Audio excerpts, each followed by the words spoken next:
Engineering എസെൻഷ്യൽസിലേക്ക് എല്ലാവർക്കും സ്വാഗതം. ഇന്ന് നമ്മൾ സംസാരിക്കാൻ പോകുന്നത് സ്പീക്കർ എൻക്ലോഷേഴ്സിനെ കുറിച്ചാണ്.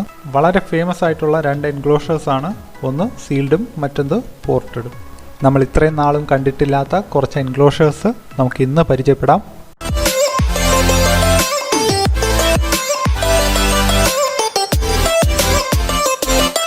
ഒരു സബ്വൂഫർ റെഫറൻസ് ആയിട്ട് എടുത്തുകൊണ്ടാണ് ഇന്ന് നമ്മൾ ഡിഫറെൻറ്റ് ടൈപ്പ് ഓഫ് എൻക്ലോഷേഴ്സിൻ്റെ പെർഫോമൻസിനെ കമ്പയർ ചെയ്യാൻ പോകുന്നത്. അപ്പോൾ അതിനായിട്ട് ഞാനിവിടെ എടുക്കുന്നത് സോണി എക്സസ് NW12002 12 ഇഞ്ച് സബ്വൂഫറാണ്.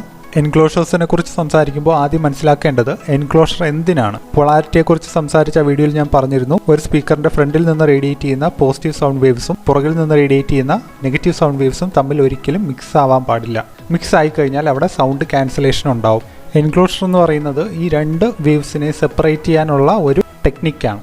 അതുവഴി സബ്വൂഫറിൻ്റെ എഫിഷ്യൻസി ഇമ്പ്രൂവ് ചെയ്യും, അതുപോലെ തന്നെ കൂടുതൽ ലൗഡായിട്ട് പ്ലേ ചെയ്യാൻ പറ്റും. ഇനി നമുക്ക് ടൈപ്പ് ഓഫ് സബ്വൂഫർ എൻക്ലോഷേഴ്സ് നോക്കാം. അതിൻ്റെ പെർഫോമൻസ് കമ്പയർ ചെയ്യാൻ വേണ്ടിയിട്ട് നമുക്ക് WinISD എന്ന് പറഞ്ഞൊരു സോഫ്റ്റ്വെയർ ഞാൻ ഇവിടെ ഉപയോഗിക്കുന്നുണ്ട്. ആദ്യത്തെ ടൈപ്പ് എൻക്ലോഷർ എന്താണെന്ന് നോക്കാം. അതിനെ ഇൻഫിനിറ്റ് ബാഫിൾ എന്നാണ് പറയുന്നത്. ഒരു ഷീറ്റ് MDF എടുക്കുക, അതിൻ്റെ നടുക്കായിട്ടൊരു കട്ടൗട്ട് ഉണ്ടാക്കുക, അവിടെ നമ്മുടെ സബ്വൂഫർ പ്ലേസ് ചെയ്ത് കഴിഞ്ഞാൽ അതൊരു ഇൻഫിനിറ്റ് ബാഫ് എൻക്ലോഷറാണ്. ഈ എൻക്ലോഷറിൻ്റെ രണ്ട് അഡ്വാൻറ്റേജസ് എന്താണെന്ന് വെച്ച് കഴിഞ്ഞാൽ, ഒന്ന് വളരെ സിമ്പിളാണ്. രണ്ടാമത്തെ അഡ്വാൻറ്റേജ് എന്ന് പറഞ്ഞു കഴിഞ്ഞാൽ ഇത് ഫസ്റ്റ് ഓർഡർ സിസ്റ്റമാണ്.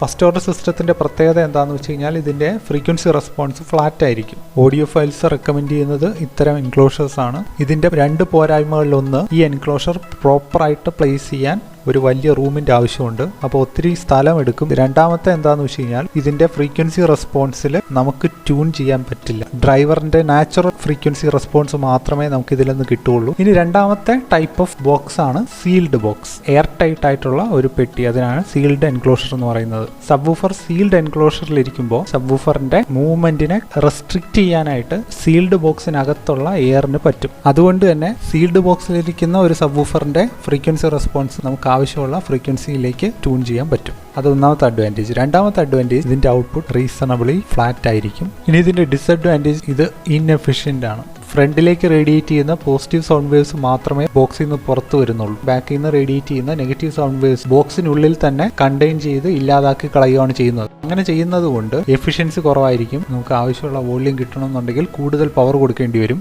അപ്പോൾ അതിൻ്റെ ഒരു റെസ്പോൺസ് കർവ് ഞാനിവിടെ പ്ലോട്ട് ചെയ്യുകയാണ്. ഇതൊരു 50 ലിറ്റർ ബോക്സ് ആണ്. അതിന് 46 ഹെഡ്സിലേക്ക് ട്യൂൺ ചെയ്തിരിക്കുകയാണ്. അപ്പോൾ അതിൻ്റെ ഫ്രീക്വൻസി റെസ്പോൺസ് നോക്കിക്കഴിഞ്ഞാൽ ഒരു 50 ഹെഡ്സ് കഴിഞ്ഞിട്ട് സൗണ്ട് ഔട്ട്പുട്ട് കുറഞ്ഞു വരികയാണ്. ഫ്രീക്വൻസി കുറയുന്നതനുസരിച്ച് ഔട്ട്പുട്ട് ലെവൽ കുറയുന്നതിന് റോൾ ഓഫ് എന്നാണ് പറയുന്നത്. സീൽഡ് ബോക്സിൽ ഇരിക്കുന്ന ഡ്രൈവറിന്റെ ഫ്രീക്വൻസി റെസ്പോൺസ് ഓൾമോസ്റ്റ് ഫ്ലാറ്റ് ആയിരിക്കും. ട്യൂൺഡ് ഫ്രീക്വൻസി കഴിഞ്ഞു കഴിഞ്ഞാൽ വളരെ ലീനിയർ ആയിട്ടാണ് കുറയുന്നത്. അതായത് ഒരേ നിരക്കിലാണ് ഫ്രീക്വൻസി കുറയുന്നതനുസരിച്ച് ഔട്ട്പുട്ട് കുറയുന്നത്. ഇനി അടുത്തത് നമുക്കെല്ലാം സുപരിചിതമായ പോർട്ടഡ് ബോക്സ് ആണ്. ഇതാണ് പോർട്ടഡ് ബോക്സിന്റെ റെസ്പോൺസ് കർവ്. പോർട്ടഡ് ബോക്സ് ഏറ്റവും കൂടുതൽ ആളുകൾ ചൂസ് ചെയ്യാൻ കാരണം സീൽഡ് ബോക്സിനെക്കാളും പോർട്ടഡ് ബോക്സ് എഫിഷ്യന്റ് ആണ്. പോർട്ടഡ് ബോക്സ് എങ്ങനെയാണ് ഈ ഒരു എഫിഷ്യൻസി അച്ചീവ് ചെയ്യുന്നത്? ഒരു കാര്യം മനസ്സിലാക്കുക, സ്പീക്കറിന്റെ ഫ്രണ്ടിൽ നിന്ന് റേഡിയേറ്റ് ചെയ്യുന്ന സൗണ്ട് വേവ്സും സ്പീക്കറിന്റെ പുറകിൽ നിന്ന് റേഡിയേറ്റ് ചെയ്യുന്ന സൗണ്ട് വേവ്സും തമ്മിൽ 180 ഡിഗ്രിയുടെ ഫേസ് ഡിഫറൻസ് ഉണ്ട്. ഫേസ് എന്താണെന്ന് അറിയാൻ ഞാൻ പൊളാരിറ്റിയെ കുറിച്ച് സംസാരിച്ച വീഡിയോ കാണുക. അതിൽ ഞാൻ വ്യക്തമായിട്ട് പറയുന്നുണ്ട്, സ്പീക്കറിന്റെ പുറകിൽ നിന്ന്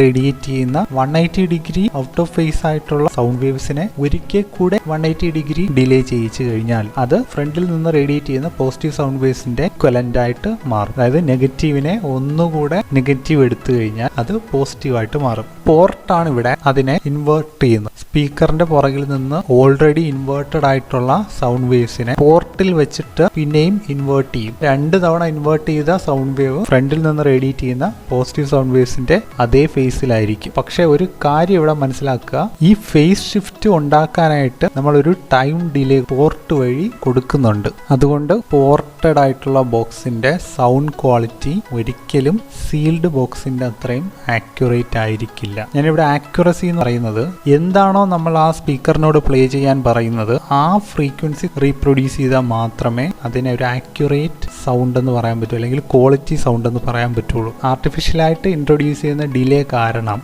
നമ്മൾ ആക്ച്വലി ആ സബ്വൂഫറിനോട് അല്ലെങ്കിൽ സ്പീക്കറിനോട് പ്ലേ ചെയ്യാൻ പറഞ്ഞ കണ്ടന്റ് ആയിരിക്കില്ല നമ്മൾ പ്ലേ ചെയ്ത് കേൾക്കുന്നത്. അങ്ങനെ ഒരു പ്രോബ്ലം പോർട്ടഡ് ബോക്സിനുണ്ട്. കൂടുതൽ ആളുകളും ഔട്ട്പുട്ട് കൂടിയിരിക്കുന്നതിലാണ് പ്രിഫറൻസ് കൊടുക്കുന്നത്. അതുകൊണ്ട് തന്നെ കൂടുതലും പോർട്ടഡ് ബോക്സ് ബോക്സസ് ആണ് ഉപയോഗിക്കപ്പെടുന്നത്. ഇവിടെ തന്നെ ഈ ഗ്രാഫ് നോക്കിക്കഴിഞ്ഞാൽ പച്ച ലൈനാണ് പോർട്ടഡ് ബോക്സിൻ്റെത്. സീൽഡ് ബോക്സിനെക്കാളും 3 dB ഹയർ ആണ് എപ്പോഴും പോർട്ടഡ് ബോക്സ് പ്ലേ ചെയ്യുന്നത്. ഒരു പർട്ടിക്കുലർ ഫ്രീക്വൻസി വരെ ആ ഒരു ട്രെൻഡ് കണ്ടിന്യൂ ചെയ്യുന്നുണ്ട്. അത് കഴിഞ്ഞിട്ട് അതിന്റെ ഔട്ട്പുട്ട് റോൾ ഓഫ് സീൽഡ് ബോക്സിനെക്കാളും ഫാസ്റ്റർ ആണ്. 15 ഹെർട്സിന്റെ കാര്യം എടുത്ത് നോക്കിക്കഴിഞ്ഞാൽ സീൽഡ് ബോക്സ് ആണ് കൂടുതൽ ഔട്ട്പുട്ട് പ്രൊഡ്യൂസ് ചെയ്യുന്നത് പോർട്ടഡ് ബോക്സിനെക്കാളും. പോർട്ടഡ് ബോക്സിന്റെ പോർട്ട് ഏത് ഫ്രീക്വൻസിയിലാണോ ട്യൂൺ ചെയ്യുന്നത് അതിന് താഴേക്ക് ഉള്ള ഫ്രീക്വൻസീസിലുള്ള ഔട്ട്പുട്ട് പെട്ടെന്ന് റോൾ ഓഫ് ചെയ്യും. അതുപോലെ വേറൊരു കാര്യം ഞാൻ കാണിച്ചു തരാൻ ആഗ്രഹിക്കുന്നത്, ഇതൊരു 7.8 mm എക്സ്മാക്സ് ഉള്ള സബ്വൂഫർ ആണ്. 50 വാട്ട്സ് സിസ്റ്റം പവർ കൊടുക്കാന്ന് വിചാരിച്ചോളൂ. സെയിം പവർ തന്നെ ഞാൻ സീൽഡ് ബോക്സിനും കൊടുക്കാന്ന് വിചാരിക്കും. എക്സ്കർഷനിൽ ആ ഒരു വ്യത്യാസം കാണുന്നുണ്ടോ? പോർട്ടഡ് ബോക്സിൽ എക്സ്മാക്സും കഴിഞ്ഞു പോയി ലോവർ ഫ്രീക്വൻസീസിൽ, പക്ഷേ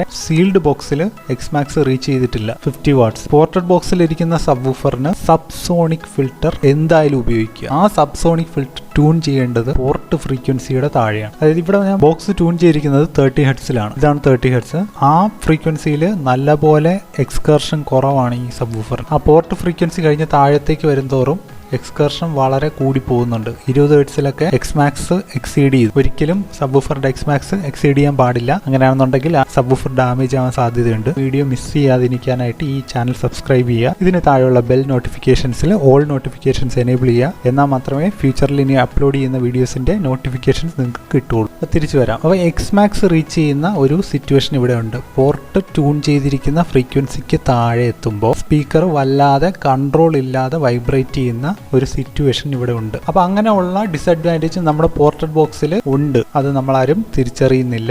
സോണിയുടെ എക്സ്പ്ലോർ സീരീസ് സബ്വൂഫറുകൾക്ക് ഒരിടയ്ക്ക് സ്ഥിരമായിട്ട് കോയിൽ ഡാമേജ് ഉണ്ടായിക്കൊണ്ടിരുന്നതിന് ഒന്നാമത്തെ കാരണം എക്സ്മാക്സ് റീച്ച് ചെയ്യുന്നതായിരുന്നു. എല്ലാ ഡ്രൈവറിനും അതിൻ്റെതായിട്ടുള്ള ലിമിറ്റേഷൻ ഉണ്ട്. ആ ലിമിറ്റേഷന് എക്സീഡ് ചെയ്യാനായിട്ട് അനുവദിക്കരുത്. അങ്ങനെ ഒരു ലിമിറ്റും എക്സീഡ് ചെയ്യാതിരിക്കാനായിട്ടാണ് നമ്മളൊരു പ്രോപ്പറായിട്ട് ബോക്സ് ഡിസൈൻ ചെയ്യണമെന്ന് പറയുന്നത്. അപ്പൊ ഈ എക്സ്മാക്സിന്റെ പ്രോബ്ലം ഒന്നുകിൽ നിങ്ങൾക്ക് ആംപ്ലിഫയറിൽ ഒരു സബ്സോണിക് ഫിൽറ്റർ ആഡ് ചെയ്യുന്നത് വഴി ഒഴിവാക്കാം. അതല്ലെങ്കിൽ രണ്ടാമത്തെ ഓപ്ഷനാണ് 4th order band pass enclosure. അതെന്താന്ന് നോക്കാം. 4th ഓർഡർ ബാൻഡ് പാസ് എന്ന് പറയുന്നത് ഒരു സീൽഡ് ബോക്സും അതിന്റെ കൂടെ തന്നെ ഒരു ഫ്രണ്ട് പോർട്ടഡ് ആയിട്ടുള്ള ഒരു ബോക്സ് ജോയിൻ ചെയ്തതാണ് 4th order band pass. 4th order band pass ബോക്സിൽ എക്സ്കർഷൻ വളരെ കുറവാണ്. എക്സ്മാക്സ് കുറവുള്ള സബ്വൂഫേഴ്സ് ബാൻഡ് പാസ് ബോക്സ് ഉപയോഗിച്ച് കഴിഞ്ഞാൽ കൂടുതൽ ഔട്ട്പുട്ട് ഉണ്ടാകും. 4th ഓർഡർ ബാൻഡ് പാസ് ആണ് ഉദ്ദേശിച്ചത്.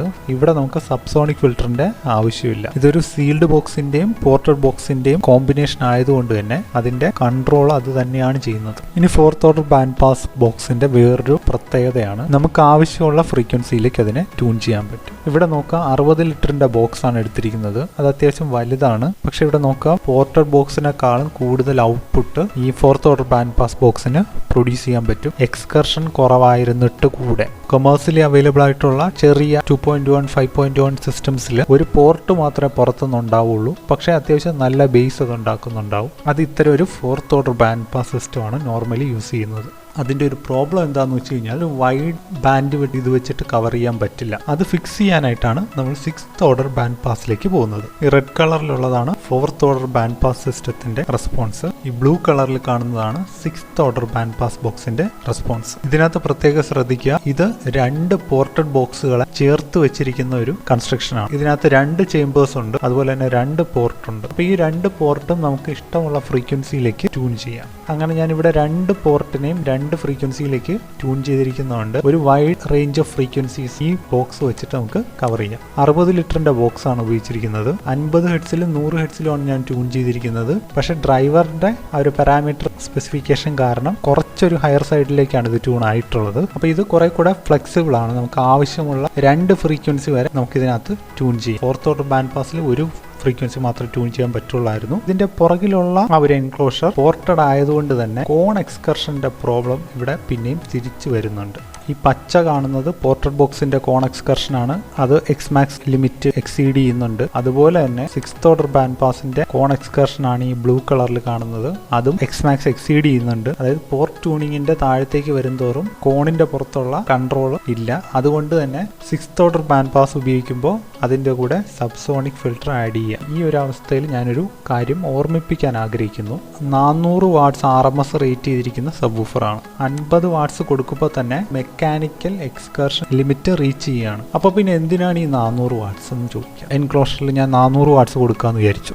35 ഹെഡ്സിൽ തന്നെ അതിൻ്റെ എക്സ്മാക്സ് റീച്ച് ചെയ്തു. അതായത് ഇതിൻ്റെ സബ്സോണിക് ഫിൽറ്റർ 35 ഹെഡ്സിന് മുകളിലായിരിക്കണം, എന്നാൽ മാത്രമേ ഇതിന് 400 വാട്ട്സ് അപ്ലൈ ചെയ്യാൻ പറ്റുള്ളൂ. പോർട്ടഡ് എൻക്ലോഷറിൽ ഞാൻ 400 വാട്ട്സ് അപ്ലൈ ചെയ്യാണ്. കണ്ടോ, ഈവൻ സബ്സോണിക് ഫിൽറ്റർ ആഡ് ചെയ്തിട്ടുണ്ടെങ്കിൽ പോലും ഇത് 50 ഹെഡ്സ് റേഞ്ചിൽ എക്സ്മാക്സ് എക്സീഡ് ചെയ്യുന്നുണ്ട് പോർട്ടഡ് ബോക്സിലായിരിക്കുമ്പോൾ. അപ്പോൾ ഇതിൽ നിന്നൊരു കാര്യം മനസ്സിലാക്കേണ്ടത്, ഏത് ടൈപ്പ് ബോക്സിലാണ് സബ്വൂഫർ ഇരിക്കുന്നുള്ളത് എന്നുള്ള അനുസരിച്ച് അതിൻ്റെ എക്സ്മാക്സ് ലിമിറ്റ് ചെയ്യുന്ന പവർ വ്യത്യാസം വരും. കണ്ടോ, 4th ഓർഡർ ബാൻഡ് പാസിന്റെ ആ ഒരു പവർ ഇവിടെയാണ് വരുന്നത്. നോക്കുക, സീൽഡ് ബോക്സിന് 60 ഹെഡ്സിൽ തന്നെ എക്സ്കർഷൻ ലിമിറ്റ് റീച്ച് ചെയ്യും. പോർട്ടഡ് ബോക്സിൽ നോക്കുക, പോർട്ടഡ് ബോക്സിലും 60 ഹെഡ്സ് റേഞ്ചിൽ എക്സ്മാക്സ് റീച്ച് ചെയ്യും. 4th ഓർഡർ ബാൻഡ് പാസിൽ നോക്കുക, 400 വാട്ട്സിൽ അതിന്റെ എക്സ്മാക്സിന് അടുത്തെങ്ങും എത്തിയിട്ടില്ല. അതിൽ നിന്ന് നിങ്ങൾ മനസ്സിലാക്കേണ്ടത്, ഹയർ പവർ ഹാൻഡ്ലിങ്ങും ഹയർ ഔട്ട്പുട്ടും വേണമെന്നുണ്ടെങ്കിൽ 4th ഓർഡർ ഒരു നല്ല ചോയ്സ് ആണ്. ഇനി കുറച്ചുകൂടെ ട്യൂണിംഗ് ഫ്ലെക്സിബിലിറ്റി വേണമെന്നുണ്ടെങ്കിൽ 6th ഓർഡർ ബാൻഡ് പാസിലേക്ക് പോകാം. അങ്ങനെയാണെന്നുണ്ടെങ്കിൽ രണ്ടാമത്തെ ട്യൂണിംഗ് ഫ്രീക്വൻസിക്ക് താഴെ ഒരു സബ്സോണിക് ഫിൽറ്റർ ആഡ് ചെയ്യണം, എന്നാൽ മാത്രമേ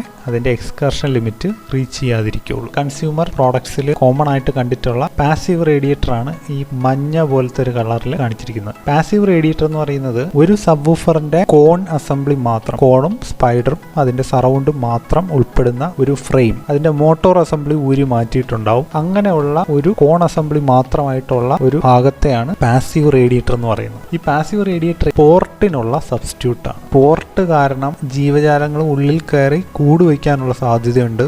അത് ചിലപ്പോൾ ഡ്രൈവറിനെ ഡാമേജ് ചെയ്യാൻ വരെ കാരണമാവാം. മൊത്തം എൻക്ലോഷറിന്റെ സൈസ് സേവ് ചെയ്യാൻ വേണ്ടിയിട്ടും ആണ് പാസീവ് റേഡിയേറ്റേഴ്സ് ഉപയോഗിക്കുന്നത്. പച്ച കാണുന്നതാണ് പോർട്ടഡ് എൻക്ലോഷറിന്റെ റെസ്പോൺസ്, യെല്ലോ പോലെ കാണുന്നതാണ് പാസീവ് റേഡിയേറ്ററിന്റെ ഫ്രീക്വൻസി റെസ്പോൺസ്. രണ്ടിന്റെ ആംപ്ലിറ്റ്യൂഡും റെസ്പോൺസും ഒരു ഫ്രീക്വൻസി വരെ സെയിം ആണ്. അത് കഴിയുമ്പോൾ പാസീവ് റേഡിയേറ്ററിന്റെ ഫ്രീക്വൻസി റെസ്പോൺസ് പെട്ടെന്ന് റോൾ ഓഫ് ചെയ്യും. എന്നാൽ പോർട്ടഡ് ബോക്സിന്റെ ലോ എൻഡ് ഫ്രീക്വൻസി കുറച്ചുകൂടെ സൗണ്ടിൽ അത് പ്ലേ ചെയ്യും. പാസീവ് റേഡിയേറ്ററിന്റെ കാര്യത്തിലും സബ്സോണിക് ഫിൽറ്റർ അത്യന്താപേക്ഷികമാണ്. പാസീവ് റേഡിയേറ്ററിന് ഒരു റെസൊണൻസ് ഫ്രീക്വൻസി ഉണ്ട്. ആ റെസൊണൻസ് ഫ്രീക്വൻസിയുടെ താഴെ ഉള്ള ഫ്രീക്വൻസീസ് എല്ലാം ആംപ്ലിഫയറിൽ നിന്ന് തന്നെ ഒഴിവാക്കിയിട്ട് വേണം സബ്വൂഫറിലേക്ക് കൊടുക്കാൻ. അപ്പോൾ ഇത്രയാണ് നമ്മുടെ പ്രധാനപ്പെട്ട എൻക്ലോഷേഴ്സിന്റെ ഡീറ്റെയിൽസ്. ഈ എൻക്ലോഷർ ഡിസൈൻ എന്ന് പറയുന്നത് ഇപ്പോഴും ഇന്നോവേറ്റ് ചെയ്തുകൊണ്ടിരിക്കുന്ന ഒരു ഏരിയ ആണ്. ഇതുപോലെ ഒത്തിരി ഡിസൈൻസും അതിന്റെ എഫക്ട്സും നമുക്ക് റിയൽ ടൈമിൽ അറിയാൻ പറ്റുന്ന ഒരു സോഫ്റ്റ്വെയർ ആണ് WinISD. അപ്പോൾ ഇത് യൂസ് ചെയ്ത് ശീലിക്കുക. ഏതൊരു സബ്വൂഫർ വാങ്ങുന്നതിന് മുമ്പും അതിന്റെ TS പാരാമീറ്റേഴ്സ് കണ്ടുപിടിക്കുക. TS പാരാമീറ്റേഴ്സ് ഇതിൽ ഇട്ട് കൊടുക്കുക. അപ്പോൾ അതിന്റെ റെസ്പോൺസ് എങ്ങനെയാണെന്നുള്ളത് ഇതിൽ കാണിച്ചു തരും. ഒരു ബോക്സ് നിങ്ങളുടെ കയ്യിലുണ്ട്, അങ്ങനെയാണെന്നുണ്ടെങ്കിൽ ആ ബോക്സിന്റെ വോളിയം മെഷർ ചെയ്യുക. എന്നിട്ട് അത്